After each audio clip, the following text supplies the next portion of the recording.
संभाजीनगरच्या राजकीय नेत्यांना अखेर यश मिळालंय। मराठवाड्याचे नवे विभागीय आयुक्त म्हणून जी श्रीकांत यांची नियुक्ती करण्यात आली आहे। गेल्या काही दिवसांपासून जी श्रीकांत यांच्या बदलीचा मुद्दा संभाजीनगरमध्ये मोठा चर्चेचा विषय ठरला होता। कारण संभाजीनगर शहरासाठी त्यांनी अनेक महत्त्वाच्या प्रकल्पांवर काम केले होते आणि विशेष म्हणजे शहराला पाणी आणण्यासाठी सुरू असलेल्या मोठ्या पाणी पुरवठा योजनेतही त्यांचा मोठा वाटा असल्याचं सांगितलं जातं।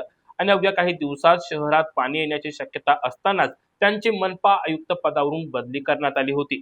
या निर्णयामुळे शहरातील अनेक राजकीय नेते आणि नागरिक नाराज झाले होते। त्यांना पुन्हा संभाजीनगरमध्ये जबाबदारी द्यावी अशी मागणीही जोर धरू लागली होती। स्वतः पालकमंत्री संजय शिरसाट आणि मंत्री अतुल सावे यांनी त्यांची बदली रद्द करण्यात यावी अशी देखील मागणी केलेली होती। अखेर त्या मागणीची दखल घेत शासनाने जी श्रीकांत यांची मराठवाडा विभागीय आयुक्तपदी नियुक्ती केलेली आहे।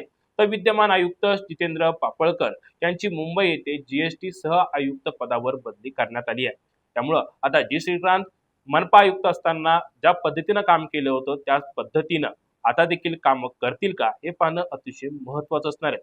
तुम्हाला काय वाटतंय, जी श्रीकांत संभाजीनगर आणि मराठवाड्याच्या विकासासाठी चांगला प्रकल्प आणतील का, चांगलं काम करतील का? कमेंट बॉक्समध्ये नक्की कळवा।